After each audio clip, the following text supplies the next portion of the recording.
Bapak-bapak, ibu-ibu, saudara-saudara kaum muslimin rahimakumullah. Dunia ini penuh dengan berbagai macam kesibukan. Sejak dari petani yang turun ke ladang, pedagang yang berangkat ke pasar, pelajar yang menuju sekolah, sampai kepada pegawai yang berangkat ke kantor, seluruhnya tidak lain untuk mencari sesuatu yang bernama bahagia. Setiap orang menginginkan kebahagiaan, dan tidak seorang pun menginginkan kesengsaraan dalam kehidupan ini. Namun nyatanya tidak setiap orang yang ingin bahagia mengetahui jalan yang harus ditempuhnya untuk sampai kepada kebahagiaan itu. Maka pada kesempatan pertemuan kali ini, saya ingin menyampaikan sebuah hadis dari junjungan kita baginda Nabi besar Muhammad sallallahu alaihi wasallam yang termuat dalam kitab Mukhtarul Ahadits An-Nabawiyah, di mana beliau bersabda, arba'un min sa'adatil mar'i. Ada 4 perkara yang merupakan tanda dari orang bahagia. Saya mau tanya, di antara saudara-saudara yang hadir di sini, apa ada yang kepengen jadi orang sengsara? Ya. Seluruhnya tentu ingin mendapatkan kebahagiaan. Maka menurut resep dari Nabi kita, tanda orang bahagia itu 4. Jadi kalau saudara ingin bahagia, harus mempunyai 4 perkara ini. Yang pertama, orang bahagia itu kata Nabi, darun wasi'un. Punya rumah biar bagus asal gede. Enak ngaturnya, daripada sudah punya rumah kecil adanya di pinggir kali, gubuk, kalau hujan bocor, miring lagi, kiamat. Loh, kalau gitu Islam materialis dong. Hadis ini boleh diartikan dengan makna hakiki, arti yang sebenarnya, boleh diartikan dengan makna majazi, arti kiasan. Kalau dia diartikan dengan arti kias, maka yang dimaksud darun wasi'un ay qalbun wasi'un. Rumah yang luas tidak lain daripada hati yang lapang. Karena di situ kunci kebahagiaan yang sebenarnya. Walaupun kita cuma tinggal di petak berukuran 2 kali 3 meter, kalau hati kita luas-luas rasanya rumah itu. Tapi biar rumah kita halamannya saja puluhan ribu hektar, ada kolam renangnya, kamar tidurnya tidak lagi terhitung. Kalau hati yang menempati rumah itu sempit, maka akan terasa sempit jugalah rumah itu. Tempat bergantungnya tidak lain adalah hati. Marilah kita mencoba melihat berbagai pandangan orang tentang bahagia ini. Ada orang menyangka bahwa bahagia itu kalau dia mendapatkan harta yang sebanyak-banyaknya.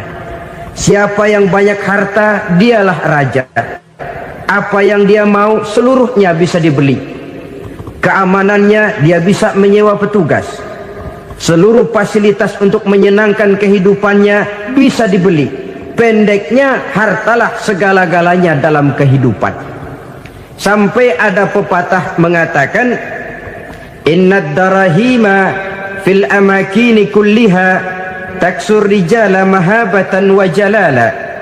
Sesungguhnya harta, dinar, dirham, uang di mana-mana selalu bikin hebat orang yang memilikinya.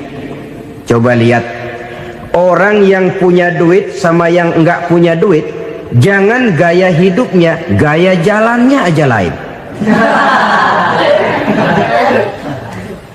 Wahia lisanun liman arada fasahatan, wahia silahun liman arada qitala.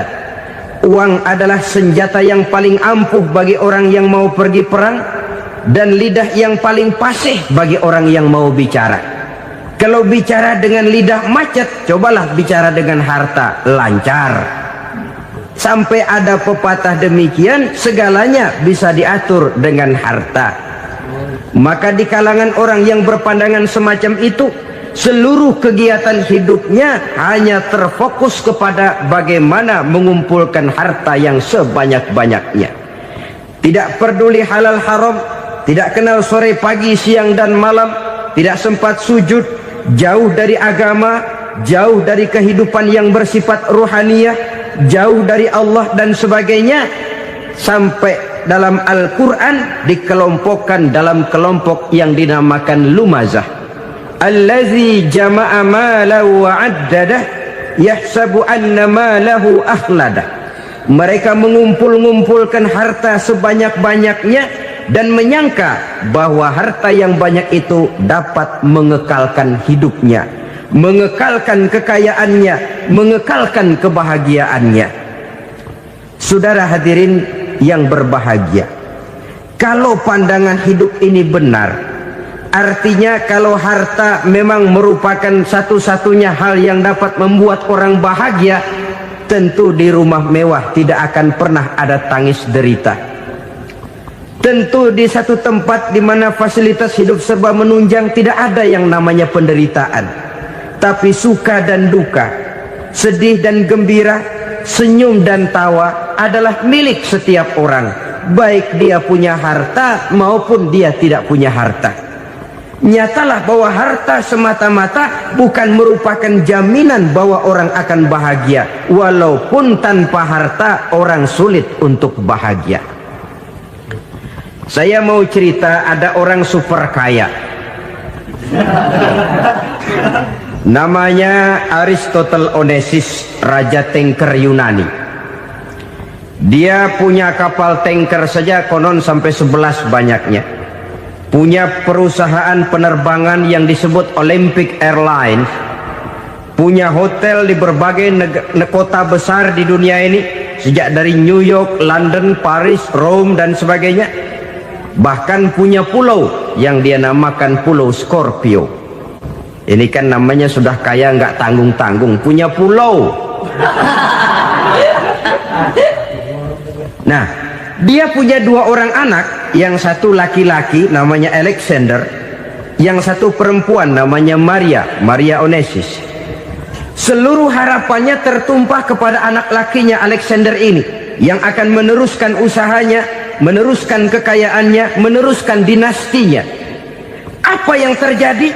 Ternyata anak yang dia harapkan yang bernama Alexander ini mati muda dalam kecelakaan pada waktu dia olahraga.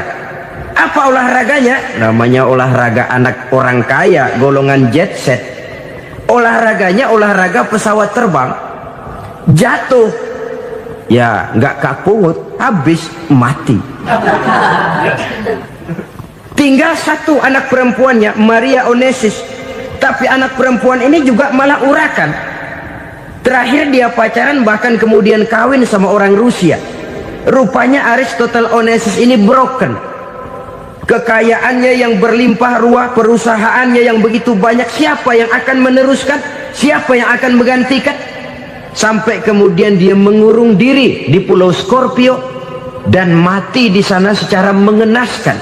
Seorang multijutawan, seorang yang super kaya, mati menyendiri di pulau sepi. Ibarat kata pepatah, anak ayam mati di lumbung. Bukan kekurangan makanan, keurugan makanan. Begitu kehidupan Aristotle Onassis. Dan banyak orang-orang yang sudah demikian kaya sampai dibingungkan oleh kekayaannya sendiri. Telusurilah kehidupan David Rockefeller misalnya, Henry Ford misalnya, Adnan Khashoggi misalnya. Multi jutawan yang kadang-kadang dibuat keder oleh kekayaannya sendiri. Pantas ketika Imam Ali ditawarkan orang, "Ya Ali, kalau kepadamu disuruh pilih ilmu atau harta, kau pilih mana?" Ya jelas pilih ilmu dong. Kenapa? Pertama, ilmu kalau kita berikan kepada orang lain tambah. Tapi harta kalau kita berikan kepada orang lain kurang. Saudara punya uang 10.000, dibagi orang 5.000, jelas uang saudara berkurang. Tapi saudara punya ilmu, diberikan kepada orang lain bisa, saudara pun makin mantep. Tidak lantas jadi bodoh karena ngajarin orang. Saudara bisa Fatihah lalu mengajarkan orang Fatihah. Orang bisa, saudara pun makin hafal. Tidak lantas setelah diajarin orang ilmunya hilang. Begitu datang dia minta orang, tolong ajarin saya Fatihah, udah habis, nggak ada.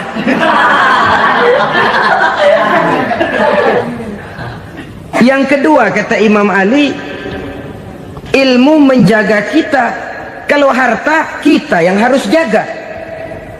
Makin banyak ilmu, makin terpelihara diri seharusnya. Tetapi makin banyak harta, makin bingung kita jaganya. Sampai kadang-kadang kalau perlu seluruh keliling rumah dipasangi alarm. Belum cukup disewakan anjing besar-besar, pasang di depan pintu, awas anjing galak. Masih belum cukup juga, cari centeng tukang-tukang kepruk jaga rumah. Masih terasa belum aman, padahal rumahnya dikelilingi tembok besar. Di balik tembok ada pintu-pintunya tebal. Di balik pintu itu terbuka masuk kamar, kamar pun ada pintunya, pintunya pun kuat. Masuk ke dalam kamar ada lemari, lemarinya pun pintunya kuat, dikunci, kuncinya pun kuat. Tapi terhadap seluruhnya yang timbul cuma sekedar was-was saja. Kesimpulannya sekali lagi, tanpa harta orang memang sulit untuk bahagia. Tapi harta semata-mata tidak merupakan jaminan orang akan bahagia. Dengan hati yang luas, itu modal utama untuk mencapai kebahagiaan hidup.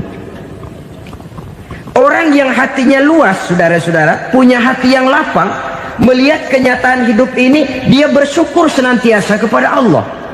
Lantas tidak timbul hasud dan iri hatinya. Oleh karena itu jiwanya selalu lapang. Kalau tidak, cupik hati namanya, dangkal pandangan, tidak senang melihat orang lain dapat nikmat, dan itu sering dijadikan contoh. Kalau orang yang lapang dada, dia lihat tetangganya beli TV baru, dia berkata, alhamdulillah ya, tetangga kita beli TV, mudah-mudahan kita bisa ikut nonton. Lapang dadanya. Tapi orang yang sempit hati, lihat tetangga beli televisi, meriang. Enggak diapa-apain, meriang. Besoknya dengar tetangga beli motor, makin sakit, ke rumah sakit. Lalu di rumah sakit dengar tetangganya beli mobil, mati. Disiksa oleh perasaannya sendiri. Orang kalau hati sudah sempit dalam hidup, kemanapun dia pergi, sempit rasanya medan kehidupannya. Kemudian kita melihat juga ada orang yang menilai bahwa bahagia itu katanya kalau punya kedudukan yang tinggi, pangkat yang agung, wibawa yang besar. Mungkin betul, tapi mungkin juga tidak.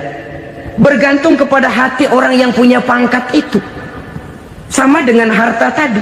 Harta akan membawa bahagia kalau dia jatuh ke tangan orang yang berhati lapang. Tapi harta akan jadi bencana kalau jatuh ke tangan hati orang yang sempit. Pangkat akan membawa bahaya kalau jatuh di tangan hati orang yang sempit. Lebih dari itu, kenyataan mengajarkan kepada kita bahwa ternyata pangkat dan jabatan tidak selamanya memberikan kebahagiaan dalam kehidupan. Bahkan resikonya kelewat besar. Beberapa bukti kita bisa ambil dari para pemimpin dunia yang menjadi korban lantaran pangkat dan jabatan yang disandangnya. Saudara ingat Presiden Abraham Lincoln dan John Kennedy dari Amerika? Dibunuh orang.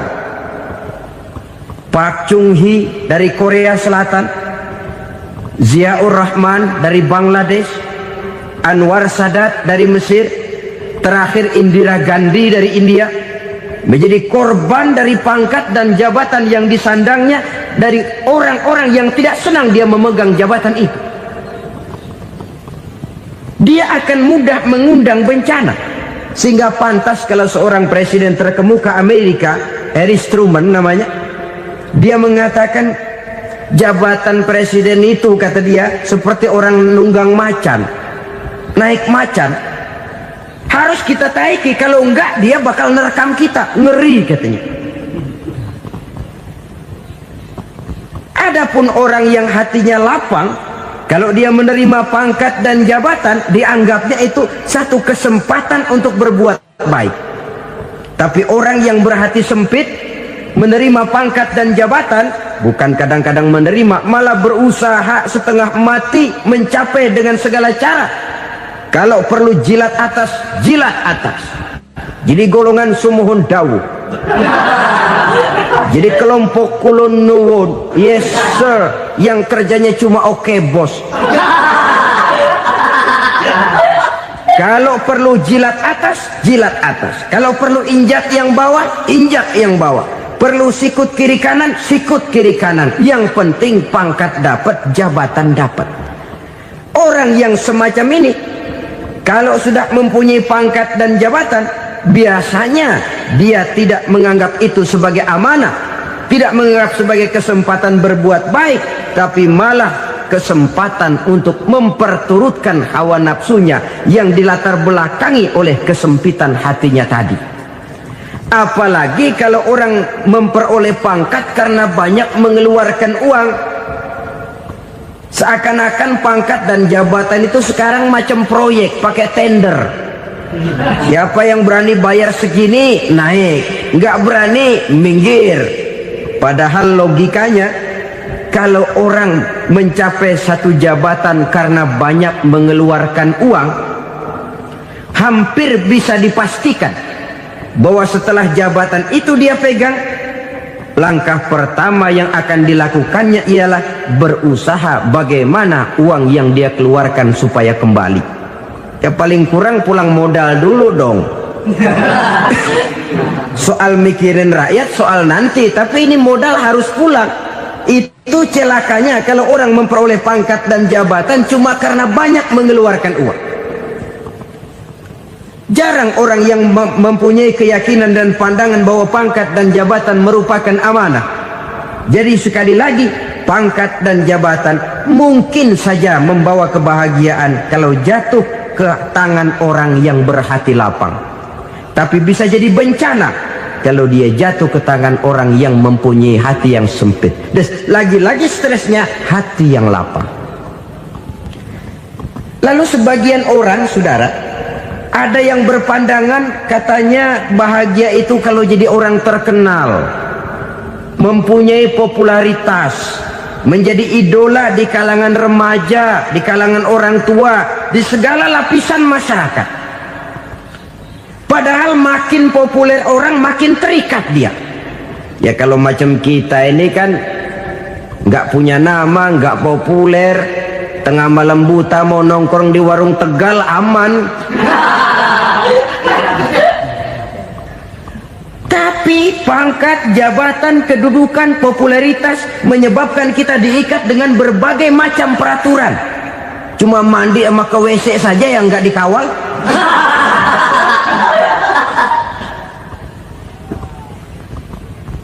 Benarkah popularitas, ketenaran membawa kebahagiaan? Mungkin, ya, tapi mungkin juga tidak. Kenapa? Banyak orang-orang populer yang mengakhiri hidupnya secara tragis. Kita ambil beberapa nama. Di Amerika tahun 60-an ada bintang seksi paling terkenal yang dijuluki seks bom. Bom seks. Sampai sekarang jadi legenda, namanya Marilyn Monroe. Singkatan dobelnya itu inisialnya MM, Marilyn Monroe. Terkenal top sampai dia mati tahun 62, namanya sekarang masih saja dibicarakan orang. Kenapa dia bunuh diri? Tidak punya hartakah dia? Banyak. Kurang populerkah dia? Seluruh dunia mengenalnya. Sejak rakyat kecil sampai pejabat tinggi dia punya hubungan. Kenapa? Jenuh. Dia terlahir dalam keadaan yatim. Setelah itu tidak lama dia berangkat remaja, ibunya meninggal. Pindah dari wanita asuh ke wanita asuh sampai 12 orang ibu angkatnya. Dan kekecewaan yang paling parah, setiap laki-laki yang dekat dengannya hanya seperti kapal berlabuh. datang dan pergi silih berganti, padahal dia merindukan seseorang yang bisa melindungi hidupnya. Dia rindukan itu dan dia tidak pernah menemukan. Itu yang akhirnya menyebabkan dia minum pil tidur kelewat dosis, minum obat tidur kebanyakan, ya tidur terus sampai sekarang.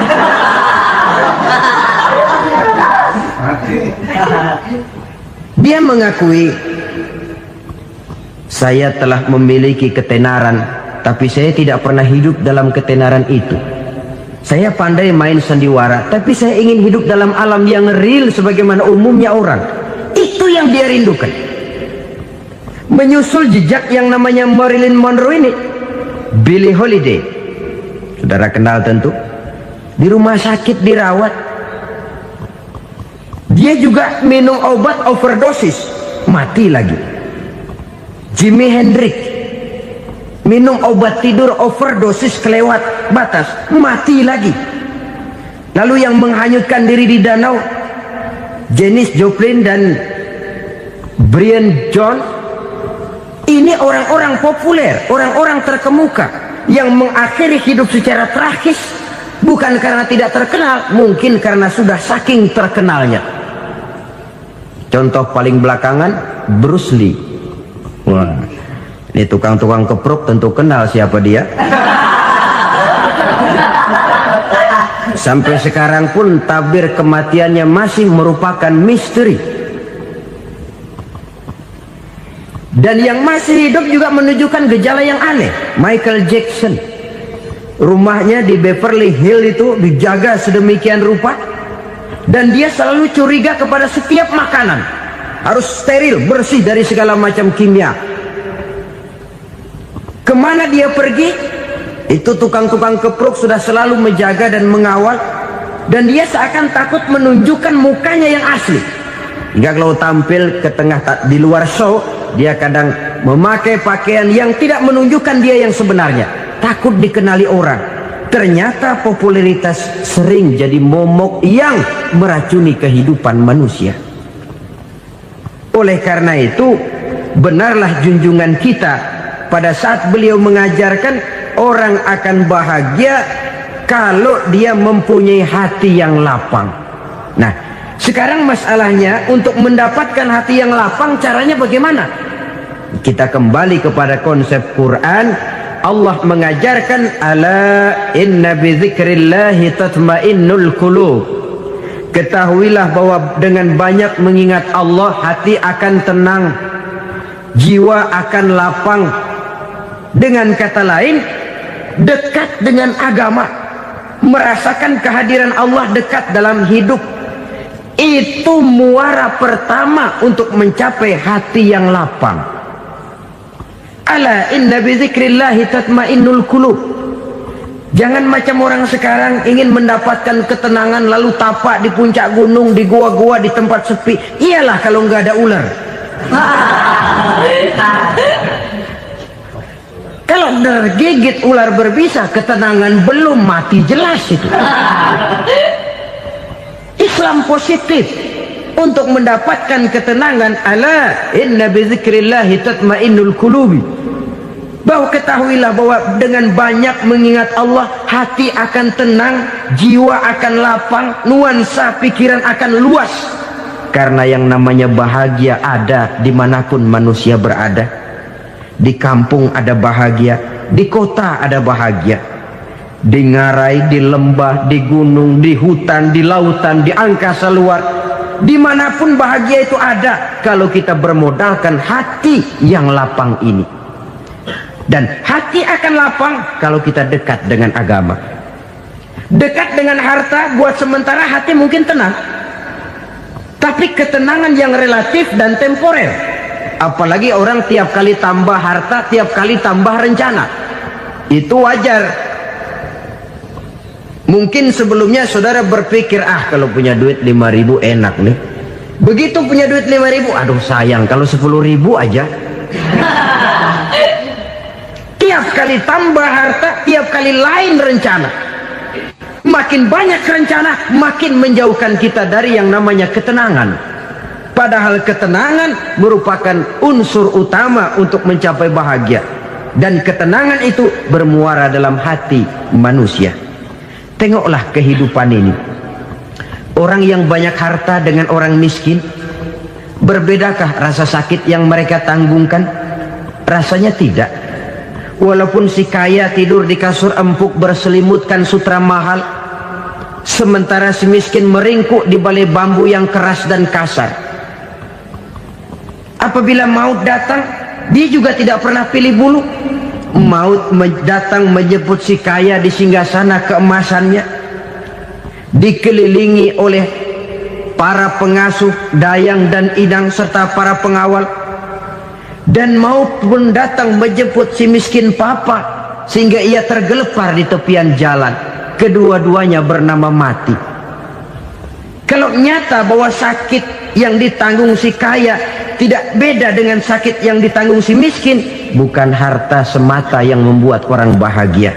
Hati yang tenang, jiwa yang lapang penuh kedamaian karena banyak berzikir dan mengingat Allah, itu merupakan modal utama untuk mencapai sesuatu yang bernama bahagia.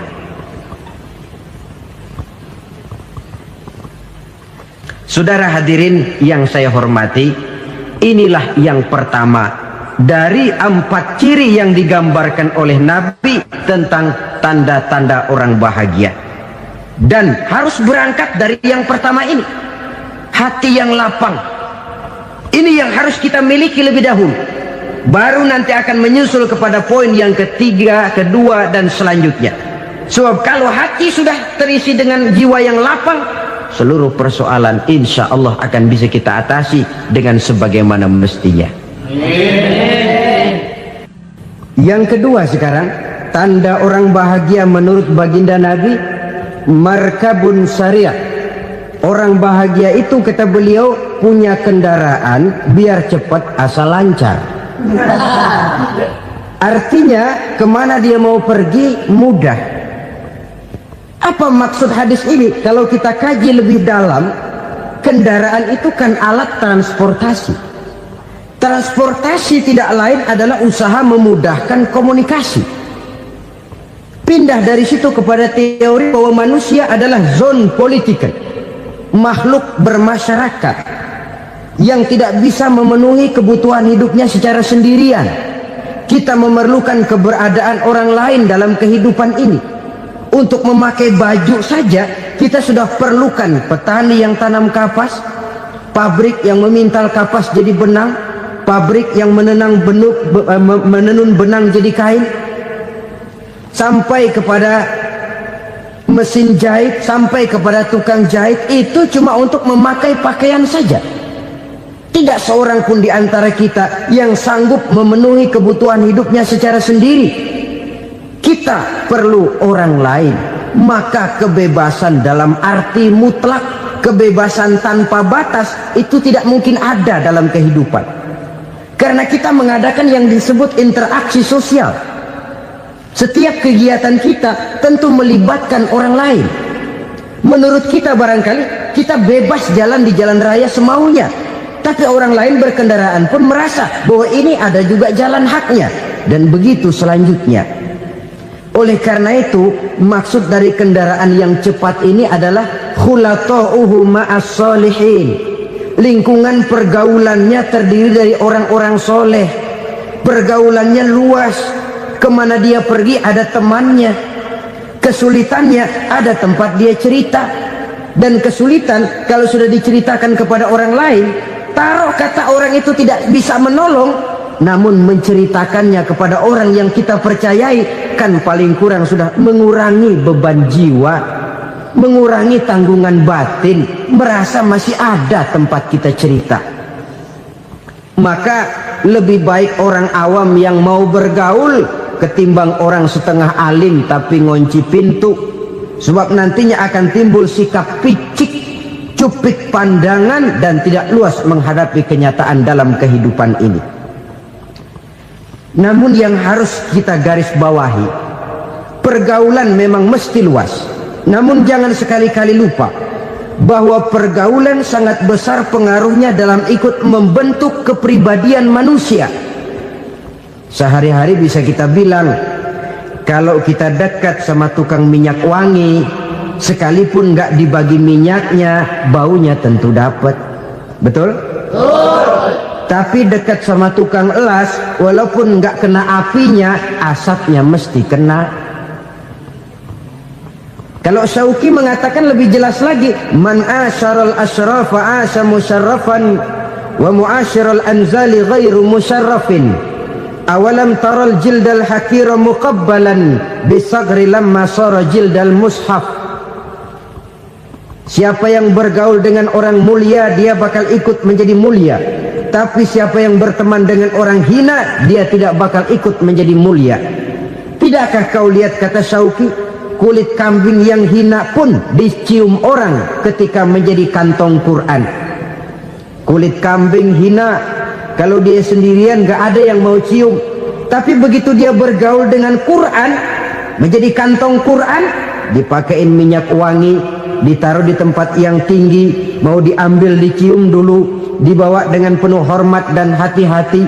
Kulit kambing yang hina lantaran berteman dengan Quran, numpang mujur. Tapi coba lihat kalau kulit kambing berteman dengan kayu, jadi beduk, habis. Zohor dikemplang, asar dipukul. Itu pun sedikit saja, cuma salah milih teman. Yang temannya Quran dihormati orang, yang temannya kayu lantaran jadi beduk, gelap-gelap subuh orang udah kemplangin.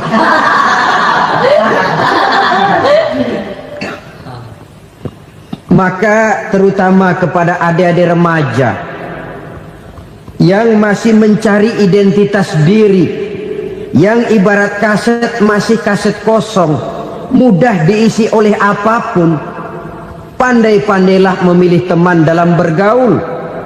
Karena banyak orang yang tadinya baik-baik, ketika terseret dalam pergaulan dengan orang yang tidak baik, kebaikannya menjadi lentur dan luntur.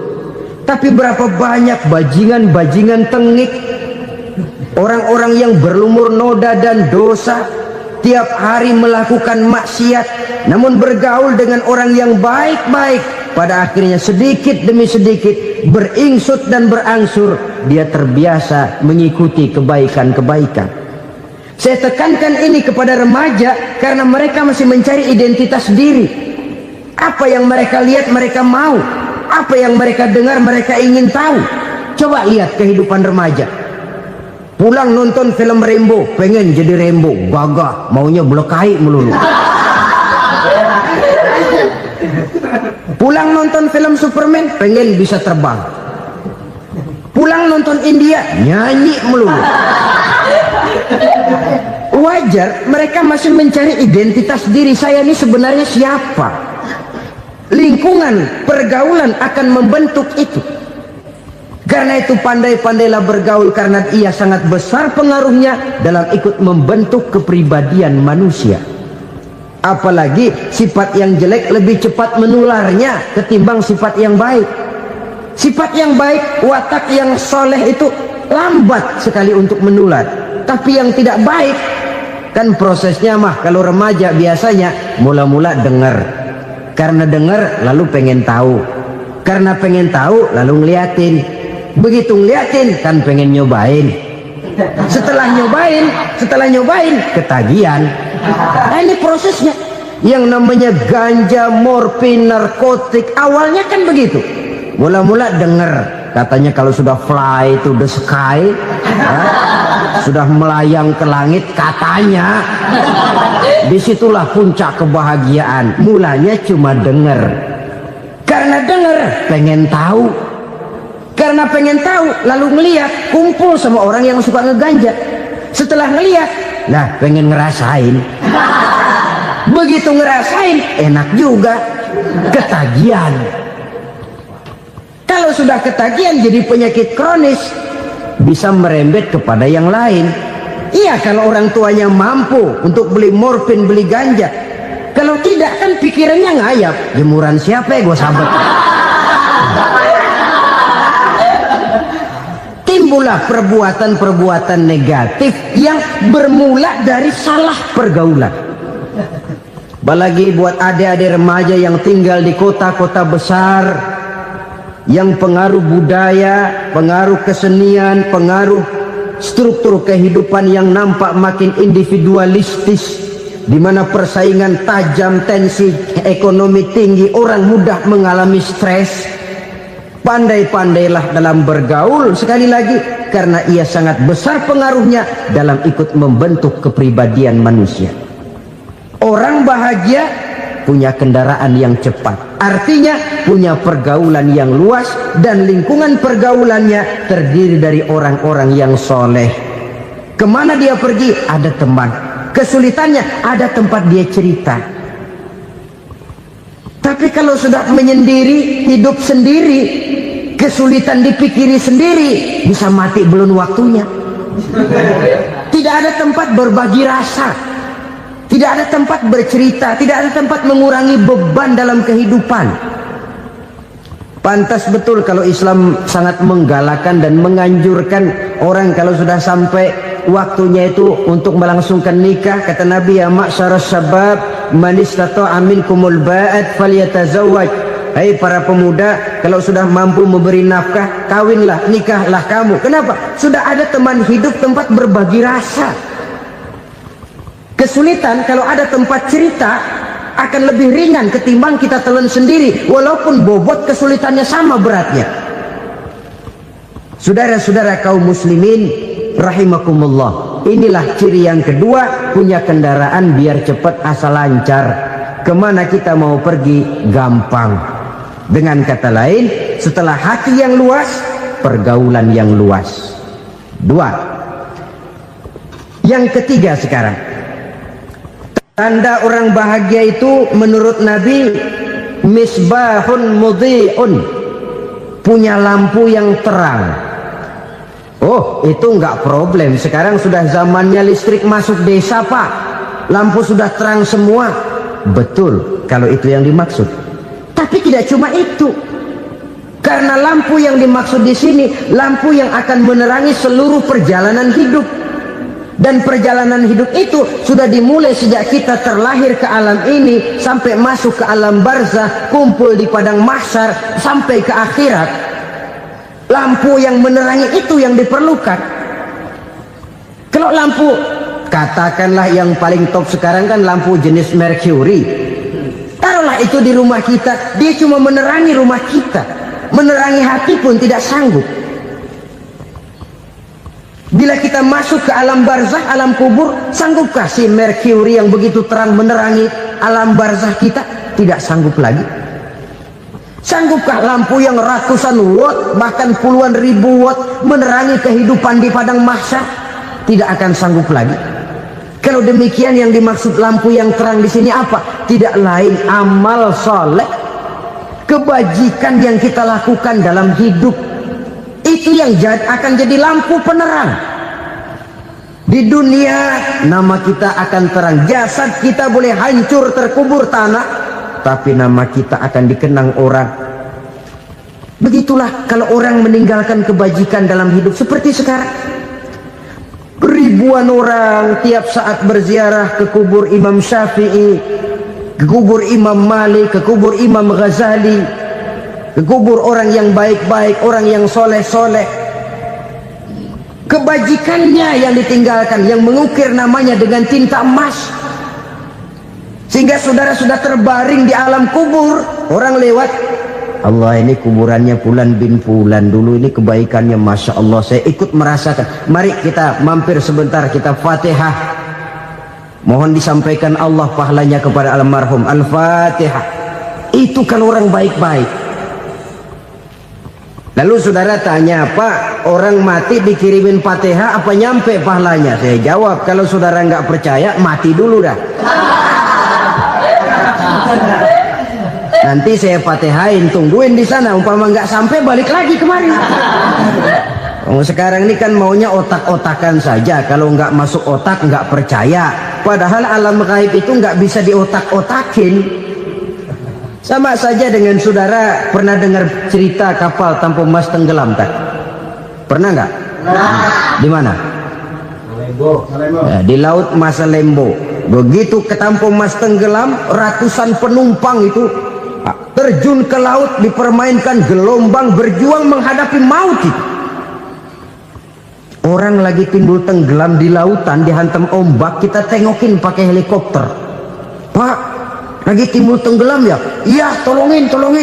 Jangan khawatir Pak, nih saya kirim intan Pak, harganya 10 juta. Kira-kira orang yang timbul tenggelam di laut seneng nggak? Tidak. Kan mahal toh intan 10 juta. Kenapa dia nggak senang? Karena intan 10 juta dalam kondisi seperti itu tidak sanggup menyelamatkan dia. Dia akan girang kalau dikirimin ban mobil bekas, dikirimin papan terentang atau bambu. Intan yang 10 juta dia nggak girang, ban mobil bekas yang 1000 perak tuh pegang, itu yang dia girang betul. Inilah sebabnya Nabi berkata, mal mayyitu fi qabrihi illa kal ghariqil mutaghawwis. Orang yang meninggal di alam kuburnya seperti orang timbul tenggelam di lautan. Yantaziru da'watan min ahli, menunggu doa dari keluarganya yang masih hidup. Duh, bapak saya sudah meninggal, saya sayang benar sama dia. Kirimin kulkas ke kuburannya Itu sama saja dengan tadi orang tenggelam di lautan dikirimi intan yang harganya 10 juta, tidak sampai. Begitulah kalau kebajikan yang kita tinggalkan dalam hidup, sudah mati pun kubur kita masih diziarahi orang. Tapi kalau jahat yang kita tinggalkan, boro-boro lah orang mau doa lewat dekat kuburan kita juga serem. Tuh bajingan noh, dulu mati dipendem di situ tuh. Jangan lewat situ, ntar kesurupan, jangan. Lewat saja orang ngeri. Konon lagi membacakan Fatihah dan mengirimkan doa. Hidup pada hakikatnya adalah kesempatan untuk berbuat baik. Maka sekali kesempatan itu diberikan, manfaatkan dengan sebaiknya. Sebab kesempatan kedua tidak akan pernah ada. Kesempatan berbuat baik di sini, di akhirat sudah pembalasan namanya. Sekali kesempatan itu dicabut, dia tidak akan pernah dikembalikan lagi. Kata Iqbal, hidup tidak mundur ke belakang, Bung. Berhenti diinjak orang, mundur hancur. Tidak ada kata mundur dalam hidup ini. Berhenti diinjak orang, mundur kecebur. Tidak ada kata lain, harus maju dalam kehidupan dalam artian yang positif. Hidup adalah kesempatan untuk mengumpulkan kebajikan yang sebanyak-banyaknya. Di situ nilai daripada manusia. Sekarang ini memang nggak kelihatan kok, orang yang banyak pahala sama yang banyak dosa nggak kelihatan kok. Barangkali kalau habis bikin dosa palanya pada benjol, mungkin orang takut sama dosa. Tapi sekarang sama saja, orang yang banyak dosa dengan yang nggak banyak dosa jalan bareng dari belakang, sama, nggak kelihatan beda. Tapi ada waktunya di mana pahala memegang peranan, di mana dosa diperlihatkan. Sama saja kalau kita bawa mobil siang, lampu kan nggak begitu berfungsi. Apa lalu bilang, alah ini lampu berat-beratin, copot-copotin aja dah. Tidak perlu begitu. Kenapa? Pada suatu saat malam senja akan datang. Bila matahari terbenam, senja pun datang, gelap mulai merayap, disitulah baru terasa perlunya lampu. Pahala begitu. Sekarang orang yang nggak ada pahalanya nggak kelihatan dalam kehidupan. Tapi pada suatu saat senja kehidupan akan datang. Ajal merenggut nyawa, malam merayap, dan hidup mulai diliputi kegelapan di alam barzakh. Dikala itu kalau nggak punya lampu, alangkah malangnya kita. Sebab amal yang baik, kata Nabi, di alam barzakh itu akan diciptakan menjadi perempuan yang cantik menemani kita. Amal yang jahat akan menjadi orang yang paling jelek nemenin kita. Udah di tempat gelap yang nemenin jelek.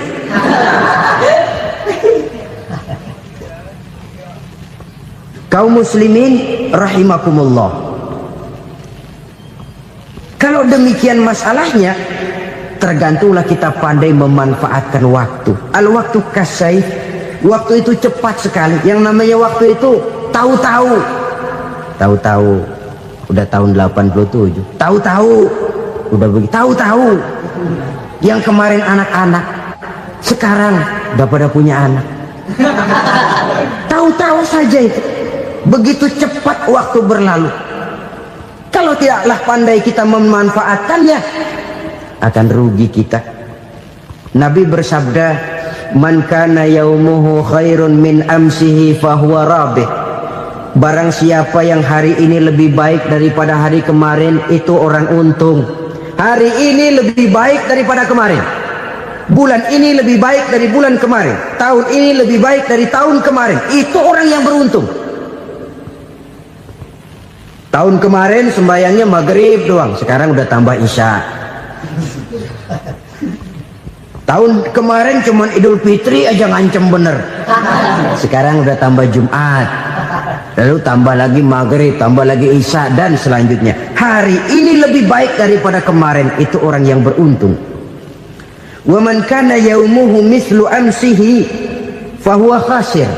Lalu barang siapa yang hari ini sama saja dengan hari kemarin, itu orang rugi. Hari ini sama dengan kemarin, rugi itu. Bulan ini begitu, bulan kemarin begitu, tahun ini begitu, tahun lalu juga begitu. Rugi itu orang. Rugi apa? Rugi umur. Umur tambah, amalan gak pernah tambah. Dan saya pikir lebih merupakan azab ketimbang nikmat kalau orang dikasih panjang umur cuma untuk numpuk dosa. Mending mana? Panjang umur banyak dosa sama pendek umur dikit dosa? Mending mana? Mending mana? Ya, paling mending tentu panjang umur banyak pahala. Tapi kalau tidak, sekali lagi, lebih merupakan azab ketimbang nikmat kalau orang diberikan panjang umur tapi cuma untuk sekedar menumpuk dosa. Kehilangan kesadaran bahwa dunia bukan terminal akhir dari satu perjalanan. Dia cuma halte di mana kita berhenti sebentar untuk menuju kepada terminal yang hakiki. Saudara-saudara kaum muslimin rahimakumullah, inilah lampu yang akan menerangi kehidupan, amal yang kita lakukan di dalam kehidupan. Jadi yang dimaksud dengan lampu yang terang, kebajikan yang kita kerjakan dalam hidup. Nah, setiap orang di awal tadi saya bilang ingin bahagia. Bahagia itu kan hakikatnya kumpulan senang dan selamat. Senang, selamat. Apa bedanya? Senang tapi tidak selamat, nggak bahagia. Selamat tapi nggak senang, nggak bahagia orang. Contoh, kalau orang korupsi, duitnya banyak, senang dia, tapi keselamatannya. Ada tentara baris di samping rumahnya udah bingung, padahal tentara latihan. Tentara cuma latihan, dia bingung. Senang, tapi karena keselamatannya tidak terjamin, dia tidak bahagia. Sebaliknya pegawai negeri jujur benar, cuma segaji-gajinya, selamat nggak korupsi, tapi melarat, ya nggak bahagia juga, kurang senang.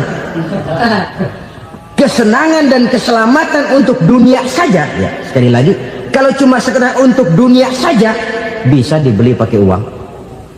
Bisa dibeli pakai uang. Saudara ingin selamat, bisa dibeli pakai uang. Saudara ingin senang, bisa dibeli dengan uang. Tapi setelah mati, masuk ke alam barzah, habis kekuasaan uang. Nggak bisa lagi beli keselamatan pakai uang. Tidak mungkin lagi membeli kesenangan dengan uang.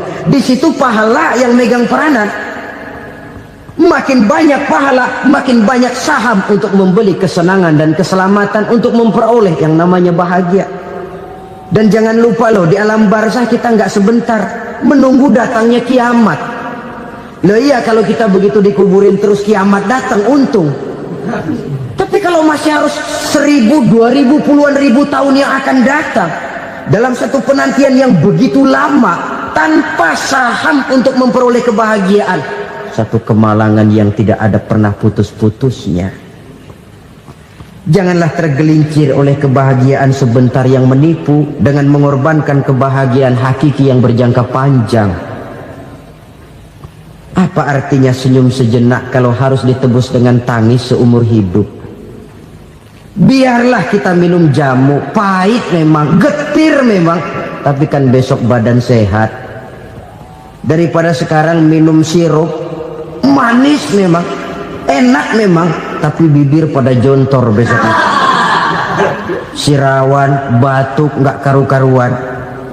Banyak orang tertipu oleh kesenangan yang sebentar, Padahal laisa kullu ma yalma'u zahaban. Belum tentu semua yang berkilat itu emas. Belum tentu semua yang gemerlap itu intan. Karena itu marilah manfaatkan kesempatan yang diberikan Allah ini untuk mengumpulkan kebajikan yang sebanyak-banyaknya. Yang terakhir sekarang, yang keempat, tanda orang bahagia kata Nabi. Zaujatun salihah. Orang bahagia itu tanda yang keempat kata Nabi, punya istri biar cakep asal taat. Sudah surga itu, cakep taat. Istri kayak gitu, kalau belum mati jangan dikuburin dulu. Sudah cakep taat lagi. Tapi kadang-kadang enggak, udah jelek ngadat melulu. Apa yang mau dipilih? Sebab itu Quran mengatakan istri pakaian untuk suami, suami pakaian untuk istri. Kenapa suami istri diibaratkan pakaian? Alangkah tingginya gaya bahasa Quran ini. Suami istri teman hidup, hidup perjalanan panjang. Sejak kita dalam rahim sudah ada hidup kan di sini. Sampai ke alam dunia, masuk ke alam barzah, kumpul di padang mahsyar, sampai menuju akhirat, itu perjalanan hidup. Carilah istri atau suami teman hidup yang membawa manfaat tidak hanya kehidupan di dunia ini, sampai di alam barzah, sampai di padang mahsyar. Suaminya mungkin meninggal lebih dulu atau istrinya mungkin meninggal lebih dulu, tapi suami atau istri yang masih hidup berbuat kebajikan. Suami saya meninggal, ada hartanya, saya sedekahkan, niat pahala untuk almarhum suami saya. Ini teman hidup, tidak dibatasi dan tidak bisa dipisahkan oleh maut sekalipun. Zohirnya mungkin pisah, badannya mungkin pisah, tapi hatinya, jiwanya, kebersamaannya dalam menghadapi kehidupan. Karena itu saudara-saudara, bahasa Quran indah. Suami istri diibaratkan seperti pakaian. Apa fungsi pakaian? Pertama, pakaian jadi kebanggaan. Artinya suami harus menjadi kebanggaan istri, istri harus jadi kebanggaan suami. Yang kedua, pakaian itu kan fungsinya menutup aurat. Artinya sesama suami istri harus saling menjaga kekurangan masing-masing. Jangan malah sesama suami istri saling membongkar rahasia dan aibnya sendiri-sendiri. Istrinya diceritain jeleknya di mana-mana, atau suaminya dibongkar rahasianya di pasar umum. Itu sudah tidak lagi berfungsi sebagai pakaian. Kenapa semua ini diperlukan? Karena kita menyadari bangsa yang baik terdiri dari masyarakat yang baik. Masyarakat yang baik merupakan susunan dari warga yang baik. Warga yang baik adalah terdiri dari rumah tangga yang baik. Dan rumah tangga yang baik merupakan susunan dari pribadi yang baik. Dari situ langkah dimulai. Membangun satu bangsa yang baik diawali dengan membangun rumah tangga yang baik, dengan menciptakan pribadi-pribadi yang baik. Sehingga dari sini diharapkan berkembanglah nilai-nilai kebaikan. Orang akan bahagia mempunyai istri yang soleh. Kenapa? Tidak ada seorang suami bisa sukses jadi apapun dia, apapun profesinya, dokterkah, kiaikah, mubalikah, petanikah, pengusahakah, pejabat tinggikah, tidak ada seorang suami yang bisa sukses tanpa peran serta istrinya. Walaupun memang peranan itu tidak begitu kelihatan, tapi sangat menentukan.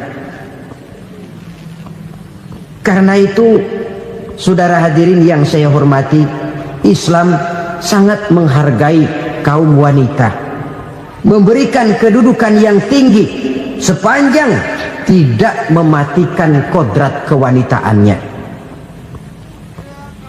Nah, kalau sudah kesuksesan ini diawali dari rumah tangga, karier di masyarakat mudah untuk dikejar. Tapi keberantakan di rumah tangga merupakan kegagalan pertama di tempat lain. Nah, inilah saja yang dapat Al-Fakir sampaikan pada pertemuan kali ini. Selalu berusaha menyimpan sesuatu yang bisa membawa manfaat. baik untuk dirinya, untuk anak cucunya, maupun untuk keluarganya, untuk masa kini dan masa depannya. Kadang simpanan itu berbentuk uang, kadang berupa tanah, lain saat berbentuk pabrik, dan lain sebagainya. Sementara masa depan yang paling pasti adalah akhirat. Jika untuk masa depan dunia kita rela memeras keringat, membanting tulang, pergi pagi dan pulang petang, menyimpan uang, menyimpan tanah, menyimpan pabrik, pernahkah kita merenung jika satu saat kiamat datang, kita dibangkitkan dari kubur masing-masing, berdiri di padang mahsyar untuk mempertanggungjawabkan seluruh kegiatan hidup kita di dunia ini, lalu kita akan menuju ke alam akhirat? Sudahkah kita mempunyai simpanan untuk akhirat kita? Pada pertemuan kali ini saya ingin menyampaikan sebuah hadis di mana Rasulullah sallallahu alaihi wasallam bersabda, "Arba'un min kanzil jannah." Simpanan sorga ada 4 macam. Yang pertama, ikhfa'us sadaqah, menyembunyikan sedekah. Saudara-saudara kaum muslimin, sebagaimana yang kita maklum bahwa Allah Subhanahu wa taala melebihkan sebagian rezeki dari kita terhadap yang lain. Ada yang kaya, ada yang setengah kaya, ada yang miskin, ada yang setengah miskin, dan selanjutnya. Ada yang gajinya kecil tapi penghasilannya gede. Ada yang penghasilannya gede tapi nggak punya gaji. Ada juga yang memang gajinya gede dan penghasilannya gede. Kelebihan rezeki merupakan sunnatullah dan tidak harus membuat kita merasa lebih dari yang lain. Bahkan sebaliknya, kelebihan itu harus membuat kita ringan tangan untuk menolong mereka yang memang memerlukan pertolongan. Kalau saudara diberikan ilmu, maka pertanyaan akhirat cuma satu: ilmumu kau amalkan untuk apa? Kalau saudara diberikan umur yang panjang, pengadilan akhirat juga bertanya satu: umurmu kau habiskan di mana? Tapi kalau saudara diberikan harta, pengadilan akhirat akan bertanya dua: hartamu kau dapat dari mana? Kau belanjakan kemana? Dari mananya ditanya, dan kemananya juga ditanya. Oleh karena kita akan dimintakan pertanggungan jawab, maka amanah yang bernama harta ini harus kita gunakan dengan sebaik-baiknya. Ada penggunaan yang merupakan kewajiban, itu zakat namanya. Ada penggunaan yang sewaktu-waktu, itu infak namanya. Ada yang lebih sewaktu-waktu lagi, dan itu sedekah namanya. Zakat dia terikat oleh haul dan nisab, oleh putaran batas waktu dan ukuran dari harta itu sendiri. Sedangkan infak terikat oleh situasi dan kondisi perekonomian seseorang. Sedangkan sedekah tidak terikat dengan apapun. Dalam kondisi seperti apapun kita bisa melakukan sedekah dengan yang terkecil sekalipun. Sampai-sampai Rasulullah sallallahu alaihi wasallam mengajarkan, la tahkiranna minal ma'rufi syai'an walau an talqa akhaka biwajhin talik. Atau ada hadis, tabassumuka fi wajhi akhika laka shadaqah. Senyumanmu kepada temanmu adalah sedekah. Jadi untuk melakukan sedekah tidak harus dalam berbentuk uang. Dengan ilmu kita bisa sedekah, dengan tenaga kita bisa bersedekah, dengan pikiran kita bisa bersedekah, bahkan senyum kepada teman itu pun sedekah. Jadi kalau sedekah dengan uang memang belum punya uang, nyengir aja banyakin. Itu asal pada tempatnya, jangan lalu ketemu tiang listrik cengengesan. Tentu tidak pada tempatnya dan tidak wajar. Nah, sedekah yang paling dicintai Allah adalah sedekah yang disembunyikan. Artinya jauh dari sifat riya. Kan kadang-kadang ada orang Sedekah itu disebutkan namanya. Apa tidak bagus? Kalau memang niatnya ikhlas, ya bagus-bagus saja. Untuk memberikan sugesti kepada yang lain. Si Fulan bin Fulan nyumbang sekian, diumumkan. Boleh kalau niatnya untuk memberikan rangsangan kepada yang lain supaya dia menyumbang lebih besar dari orang tadi. Tapi kalau itu mendatangkan ria, maka sedekah yang paling dicintai Allah adalah sedekah yang disembunyikan. Tangan kiri saja tidak tahu apa yang diberikan oleh tangan kanan. Sedekah yang dilakukan dengan ikhlas akan merupakan perbendaharaan surga, tersembunyi dari pandangan orang lain, tidak seorang pun tahu. Karena memang sikap yang baik adalah melupakan kebaikan dan mengingat kesalahan. Itu salah satu ciri orang bahagia. Orang yang selalu mengingat kesalahannya dan berusaha melupakan segala kebaikannya. Kalau dia akan ada kebaikan, dia tidak bisa ikut, dia merasa rugi karena dia merasa belum pernah berbuat baik. Tapi kalau akan melakukan kesalahan baru, dia ingat kesalahan yang sudah-sudah, sehingga terhalang baginya untuk melakukan satu kesalahan baru. Demikianlah saudara-saudara, bahwa Allah melebihkan rizki sebagian kita dari yang lain, agar terjadi tolong-menolong dalam kehidupan ini. Jadi kesenjangan yang nature, kesenjangan yang alami, itu sunnatullah. Ada yang kaya, ada yang miskin, ada yang kelas menengah. Nah, kenapa lalu sekarang kita berusaha mengentaskan kemiskinan? Oleh karena adanya kesenjangan struktural. Kalau yang kaya bisa semakin kaya, kenapa yang miskin tidak bisa naik jadi ikut sedikit kaya? Sebab pada dasarnya Islam adalah agama yang sejak turunnya sudah berupaya memerangi kemiskinan. Bahkan dikatakan kemiskinan itu mendekatkan kepada kekufuran. Orang kalau miskin udah dekat banget sama kafir. Gampang menjadi kafir. Berapa banyak saudara-saudara kita yang oleh karena soal perut, oleh karena soal materi, terpaksa meninggalkan dan menanggalkan akidahnya, menjual petunjuk yang diberikan Allah dengan kesenangan dunia yang cuma sebentar ini. Na'udzubillah summa na'udzubillah. Jadi makin kita sembunyikan sedekah, semakin banyak perbendaharaan kita di surga. Sedekah yang paling dicintai Allah adalah sedekah yang disembunyikan. Malahan ada seorang sufi, dia punya kebiasaan kalau pergi sholat Jumat, dia bawa uang, itu uang dia taruh di bawah tikar masjid. Dia niat sedekah kepada siapa saja yang nemuin itu duit.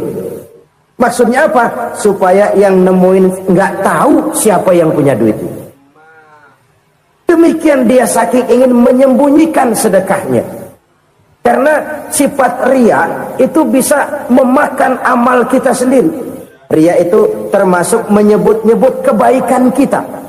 Orang yang suka nepuk dada, sedikit-sedikit ngitungnya kalau nggak gua. Tuh kalau nggak gua tuh yang belas itu kalau nggak gua. Iya kalau nggak lu kenapa emang? Orang yang suka menepuk jasa, tuh biasanya memang begitu saudara-saudara. Kalau perang lagi berkecamuk, orang nggak sempat ngaku jadi pahlawan. Tapi begitu perang selesai, yang kagak kenal bedil ngaku pahlawan, mas. Itu sesuatu yang biasa. Oleh karenanya, orang-orang yang ikhlas dalam bersedekah, disembunyikannya sedekah itu, Allah cinta betul. Malahan ada hadis memberikan jaminan, inna sedaqatal mar'il muslimi tazidu fil umri wa tadfa'u mitatas su'i. Sesungguhnya sedekahnya seorang mukmin tazidu fil umri, bisa menambah umur panjang, wa tadfa'u mitatas su'i, dan menyelamatkan manusia dari mati secara su'ul khatimah. Jadi siapa yang kepengen panjang umur, banyaklah sedekah. Yang bosan hidup, pelit terus. Sedekah menambah panjang umur dan menyelamatkan manusia dari mati secara su'ul khatimah. Pak, katanya umur itu nggak bisa ditambah, nggak bisa dikurangin. Kapan? Kalau ajal sudah datang. Fa idza jaa ajaluhum la yastakhiruna sa'atan wa la yastaqdimun. Kalau ajal datang tidak bisa dimajukan, tidak bisa dimundurkan. Itu kalau ajal sudah datang. Tidak bisa lagi umur ditambah dikurangi, sudah datang. Tapi kalau belum datang, itu kan haknya Allah. Mau ditambah, mau dikurangi, hak prerogatif Allah. Sebagai pencipta manusia, Allah maha kuasa dan maha mampu. Sedekah ini menambah panjang umur dan menyelamatkan manusia dari mati secara su'ul khatimah. Itu orang mati kan sama ya, kondisinya mati, nggak nafas. Tapi hakikat mati kan lain-lain. Ada yang mati itu husnul khatimah, baik akhirnya. Misalnya lagi ngaji mati, lagi sholat mati, lagi sedekah mati. Ini yang dinamakan dengan husnul khatimah, baik di akhirnya. Sebaliknya ada yang su'ul khatimah, jelek di akhirnya. Ini yang jadi catatan akhir. Lagi nyekek botol, mampus. Lagi banting kartu, modar. Su'ul khatimah, jelek pada akhirnya. Sedekah menyelamatkan manusia dari mati secara su'ul khatimah. Dan kita semua kepengen mendapat husnul khatimah, jauh dari su'ul khatimah. Oleh sebab itu yang bisa menyelamatkan kita dari penyakit itu antara lain adalah sedekah yang disembunyikan, yang dikerjakan dengan ikhlas karena Allah. Tidak karena kepengen dipuji orang, tidak karena ingin dikatakan orang pemurah, sebab orang dermawan itu orang yang memberi tanpa harus diminta. Kalau masih harus diminta, ya belum dermawan namanya, masih harus diminta. Kalau nggak diminta ya tulus, lolos, polos. Saudara-saudara kaum muslimin rahimakumullah, harta adalah amanat dan akan kita pertanggungjawabkan. Allah melebihkan rezeki sebagian kita dari yang lain agar kita saling tolong menolong, bantu membantu. Nabi janjikan, siapa yang meringankan beban saudaranya muslim di dunia, Allah akan meringankan bebannya di akhirat nanti. Sebuah jaminan dari baginda Nabi. Si orang yang kita bantu barangkali tidak bisa membalas, Allah yang akan membalas lewat jalan lain yang tidak pernah kita sangka-sangka. Ada orang tanya, Pak, ini ada orang nyumbang masjid sambil marah-marah, bagaimana? Saya bilang sumbangannya aja ambil, marahnya jangan. Marahnya jangan diambil, itu urusan dia. Saudara-saudara kaum muslimin rahimakumullah, umat Islam ini kan umat yang punya potensi besar.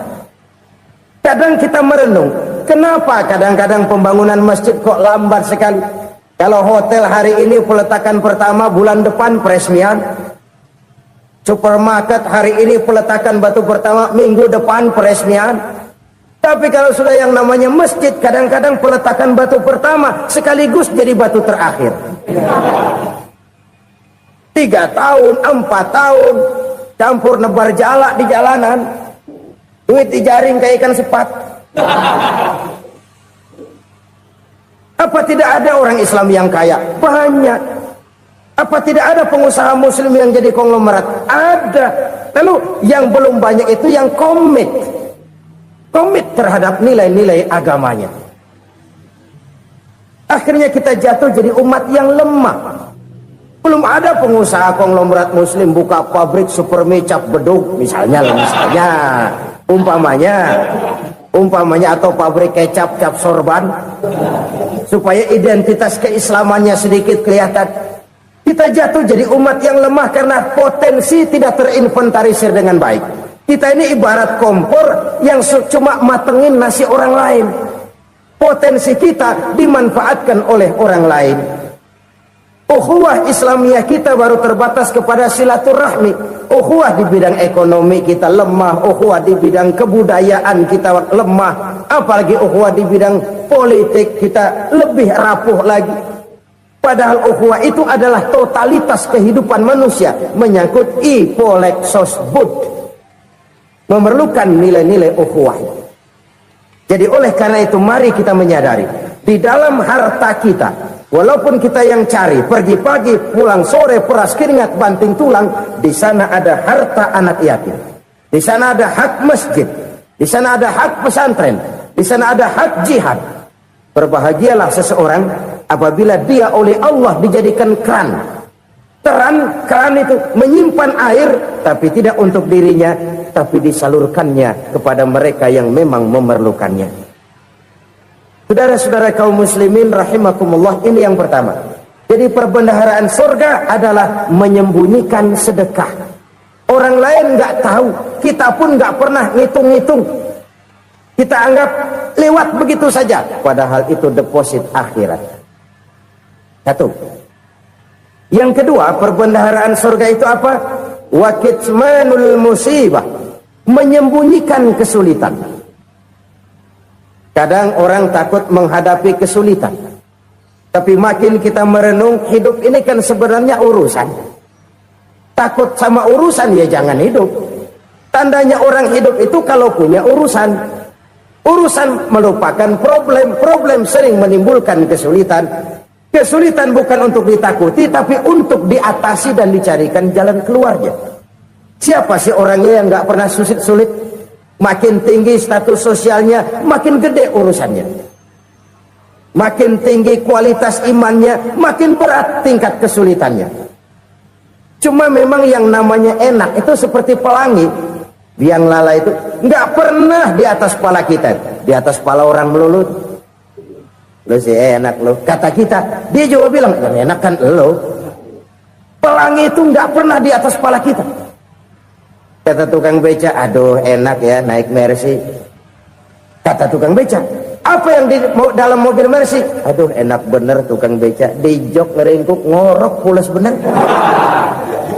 Saya kamar pakai AC, sejuk, tempat tidur sutra, empuk, alga, spring bed, kulak kulik nggak bisa pulas kalau belum minum Valium, belum tidur. Enak bener tukang beca, di jok ngorok nggak tahu wetan kulot. Si tukang beca bilang yang di Mercy enak, yang di Mercy bilang tukang beca enak. Inilah enak, nggak pernah di atas kepala kita, di atas kepala orang lain melulu enak itu. Nah, saudara-saudara, yang merupakan perbendaharaan surga itu orang yang bisa menyembunyikan kesulitan, baik pribadi ataupun rumah tangga. Ini terutama rumah tangga yang jadi soalnya. Kadang-kadang kita ini kalau senang, sebaliknya kalau senang kita diam, kalem aja, cuek. Banyak banget duit kita bawaan, diam aja udah.